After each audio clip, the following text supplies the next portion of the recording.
Spilling the tea on my biggest paid brand partnership yet. Hi, I'm Debbie, and I'm a full-time micro-influencer sharing my experiences with paid brand partnerships over the past 4 years. Today, I'm going over a paid brand partnership that paid me $12,000 for 6 pieces of content, 2 of which were reposts from Instagram to TikTok. Now, maybe some of you are really lucky and $12,000 isn't a whole lot to you, but for someone who only had 20,000 followers at the time, that was a huge deal. I'm going to break down this brand partnership into 4 stages. Stage 1, attraction. Stage 2, negotiation. Stage 3, execution. Stage 4, reciprocity. Now, before I can get into all the rest, I kind of have to get into the background of how I got this brand partnership in the first place. Now, let's rewind back to 2020. This was a year when I decided to stand up for my beliefs and values and stop working with fast fashion brands. Instead, I tried to work with brands that value sustainability and ethical practices. When I first announced that I was changing to a sustainable lifestyle, a lot of people actually told me to reconsider because they thought that I was going to cut off a lot of income. And I'm here to tell you that actually the complete opposite happened. I actually had so many amazing opportunities come my way because I stood up for my values and beliefs and was focusing on sustainability. On the contrary, a lot of fast fashion brands tend to pay almost nothing or nothing at all, just product, to the influencers they work with, unless they are influencers who have humongous following. So that should give you the clue that this brand was a sustainably focused one, and I am so grateful that they chose me to be their Canadian representative, as at the time there weren't many Canadian sustainable lifestyle influencers. Other than my content niche, I needed a way to attract this brand, and I'll tell you right now, I don't pitch 99.9% of the time, and actually even when I do pitch, it's actually organic posting, so I'm not actually reaching out to a brand. I really still don't believe that brand pitching is something that gets you a steady stream of income, because I have talked to many full-time content creators like myself who are very successful, and they do not pitch. They get mostly inbounds like myself. And this is why I'll focus on teaching you how to attract brands rather than just pitching them. So number 1, as I mentioned, we're going to talk about the traction part, and this is to signal a brand partnership that you're ready to work with them and provide high quality content. How do you do this? You want to use your bio as your number 1 starting point. I've gone over this so many times on my Instagram, but let's go over it one more time. Here's my bio, and first off, my username and my bio will contain a lot of SEO keywords that are to do with my content niche, and this signals to brands that I am living in Canada, that I focus on conscious and intentional lifestyle, that I value sustainability and responsible companies. Also, I always include my email address fully written in the bio, because this is how brands can email you. Most brands that have a good PR agency don't use DMs. They email you, and many of the PR reps don't use phones when they're looking for you. They use desktops. So desktops mean they cannot use your email button. They need to just copy and paste it from your bio body. So make sure that your email address is fully written out there in a clear manner. Other than an optimized username and bio, you really need to make sure your content is clearly indicating your values and that you are walking the talk. So other than posting consistently, I also made sure to post often about intentional and conscious lifestyle and how I was making imperfect but steady progress towards a more sustainable lifestyle. And this is something that attracted that brand because they are a sustainably focused lifestyle brand. So top takeaways for you are to consistently post on your content pillars that align with your brand values and to stick with it. Don't flip flop. I've seen some creators, and this is really bad, but I would see them put sustainable fashion into their bios, but as soon as they got a brand partnership with some fast fashion brand, they conveniently took it out of their bios. And I know that maybe not everyone saw that, but I totally saw it, and kind of embarrassing that a little bit of money could make you sway in that way, but I guess that's you. I try not to do this.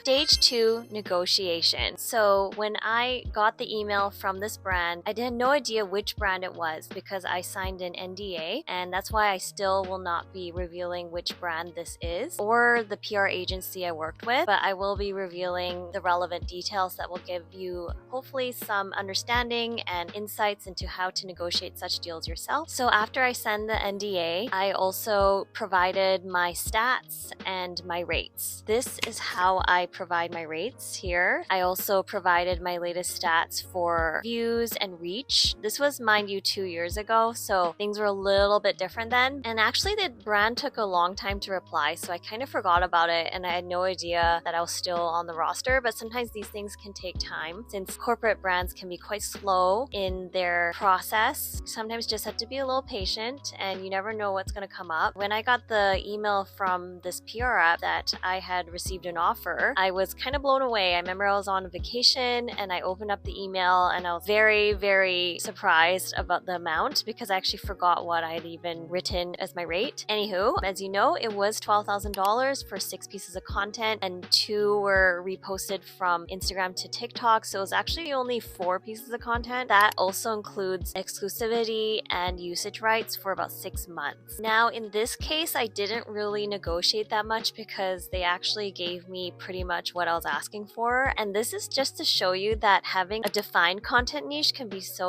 good for you because they didn't have that many Canadian sustainable lifestyle creators to work with. So it was a very small pool and I was one that had a good portfolio that they could see clearly from my profile and they decided to go with me. But if you are negotiating with a brand, these are some things you should look for. As I mentioned, usage rights, exclusivity, the amount of revisions that you want to let a brand have. I would always say don't let them have more than 2. You will regret it if not. Also, how fast is the deadline? Are they giving you enough time? I'd say the minimum amount of time you'd want is 2 weeks, preferably a month if you can, because for bigger corporate brands, you have to provide a lot of details in advance, such as concepts, captions, even music, and many other little details. So these are not things that you want to rush if possible. I know that many of my community struggle with brand emails and how to interact with brands. So if you are interested in learning more about this, let me know and maybe I'll create another video about this down the road. For today, I will just give a very high level overview. Here is the contract itself and just a little excerpt of it, and you can see that they were paying me this amount of money for this amount of content. And once I was satisfied with the contract, I signed it and I made sure to save it into a file and to keep it safe so that you can keep going back to it and knowing things like payment method, payment deadline, and deadlines in general. It's really important to keep track of all these important documents and the briefs too, to make sure that you are organized and that if you need to look for important details, you can find it yourself and not just have to email them all the time, because you never know how reliable brand reps are. Sometimes they take a long time to reply, sometimes they're quick. You just don't want to leave it to chance. So once the contract was signed, the next stage could begin: execution of the brand campaign. Now, other than actually just getting the content done on time, there's so many other ways that you can ensure that the brand campaign is a success. And that is by exhibiting a high level of professionalism throughout the entire process. This might even lead to future opportunities down the road. I'm very happy to say that some of my creator friends who have read my ebook have actually learned these skills as well, and it's actually led to ongoing partnerships. Thank you so much for the shout outs and the comments and the DMs, and I'm so glad that my ebook could be of help to you. So first things first, usually a corporate brand will give you a creative brief that goes over all the aspects of the campaign that you need to know, such as the general concept, the branding guidelines, the branding values, the brand mission, a lot of details about the product and what they would like to see from you. Some provide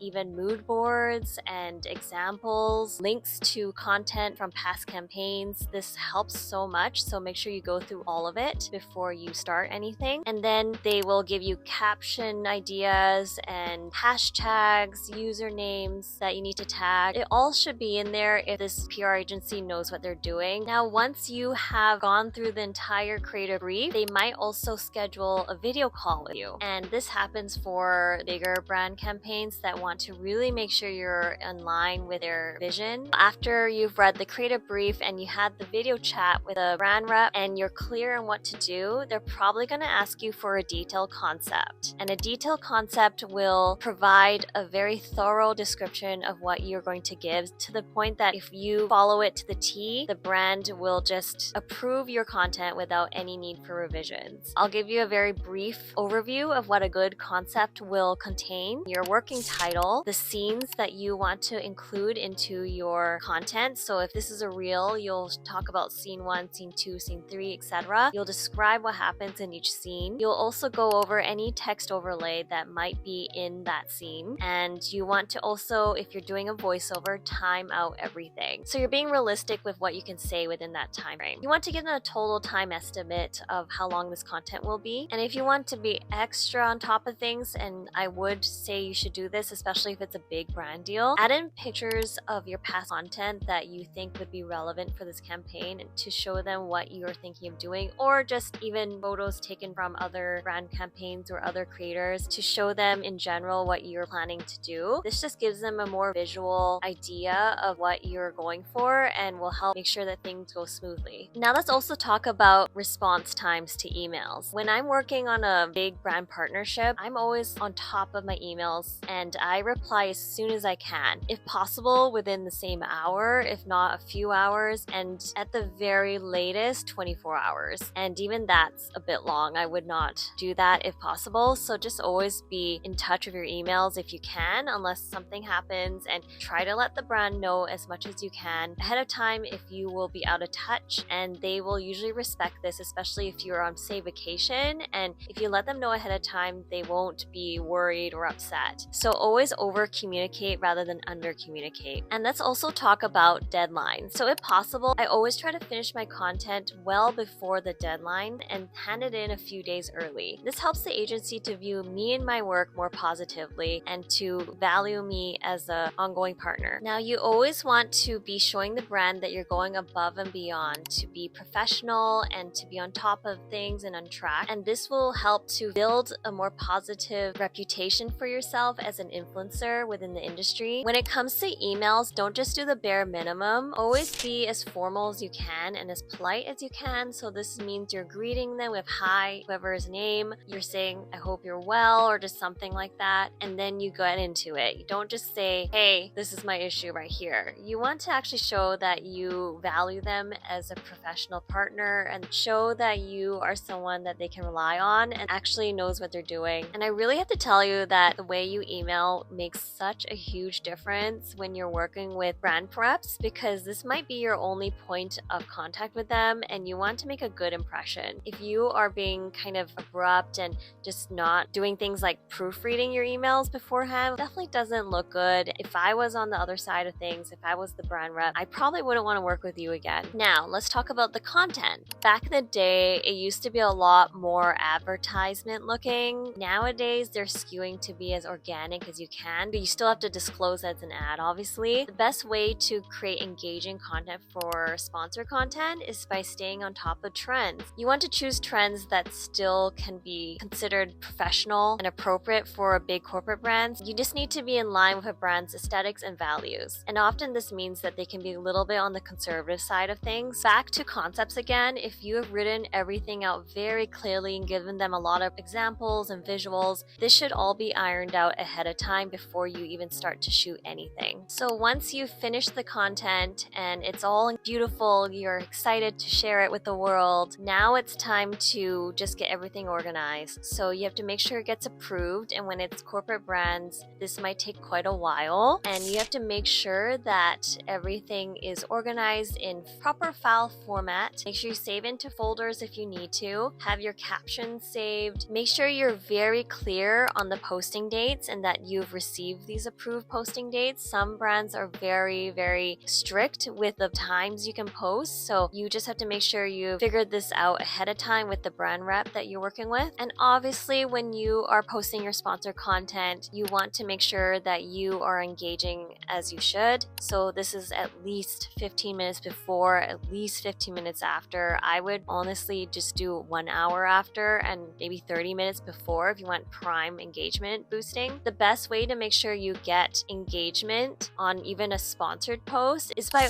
having a truly engaged community that you have built up. And you do this by showing up and actually engaging with people's content on a daily basis if you can. I have so many people who ask me, how do I get so many comments that are actually relevant and engaging with my content? There's no magic answer to this. I'm really confused when people ask me what engagement groups I'm in. I do not use them. I haven't used them since I started on here, which was like 7 years ago, but there's no magic formula. You actually have to put in the work of writing thoughtful comments with everyone else and doing this on a regular regular basis. I liken it to karma. You receive what you put out there. Really, you should be engaging in a meaningful way regardless of whether it's a sponsored thing or not. This is the best way to stand out as someone who is intentional and genuine online. I should talk more about this in a future video because this is something that is sadly very rare, and when you do see someone who is engaging meaningfully and intentionally, I usually have such a good time interacting with them that I've become friends with many of them online, and I've even met up with them in real life. So this is something you should not miss out on, not just for the opportunities out there, but for the opportunities to make actual friends. So now you've finished posting your content and the campaign is all but over. What should you do next? This is where the fun part comes in, admin. So you want to make sure that you have your invoice ready, that everything is filed away safely, the campaign details are in a tracker somewhere. I would recommend creating an Excel sheet of some kind. By the way, my ebook has both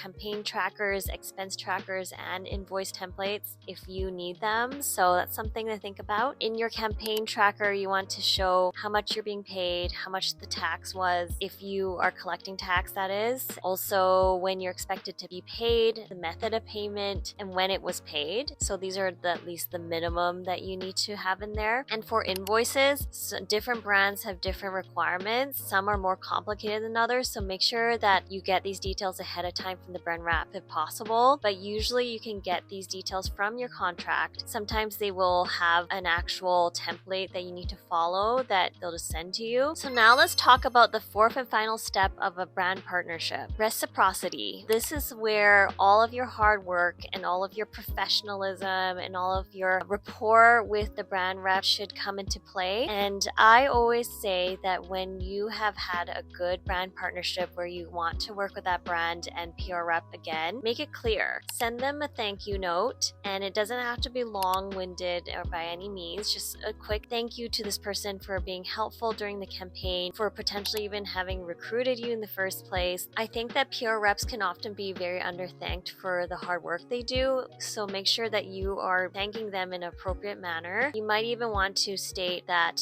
you would love to work on any future opportunities with them if you can, but in general, I've been very lucky where my positive demeanor throughout the entire campaign, as well as my professionalism, has led to many PR reps actually telling me that they would love to work with me in future campaigns because I was so easy to work with and very prompt in my communication. This has actually resulted in true ongoing partnerships where I have had PR reps who have even moved from one agency to another, and they still scouted me for big brand partnerships at a different firm. And just to show you how this one worked, after receiving this $12,000 brand partnership, the next year I received another email from the same PR rep, and she actually said here that they loved working with me the year before and that they wanted to work with me again on another campaign. And this time it was a smaller campaign, but they still paid a lot. They paid me $3,500 for one story set, and it was for the exclusivity and usage rights again. If you want to be known as a professional influencer, even when things get tough, you don't want to show it, at least in a way that they can tell. So for instance, if you have a client review that you think is unfair or really silly, take a deep breath. Don't just shoot an email back to them saying that you don't want to do it, which I honestly have felt like doing so many times because I've had some really tough brand partnerships where the client was clearly being very unreasonable and over the top with their requests, but I ended up just taking a deep breath, as I said, and saying to the client that I could do it. I went and did it, and honestly, this has led to so many brand reps being so grateful that I was being cooperative because I think they worked with some influencers who maybe weren't so nice about things. So just make sure you stand out in a good way. One more thing about ongoing partnerships, these can be the bulk of your income throughout a year. So don't underestimate how important it is to build these strong relationships with PR agencies and brands.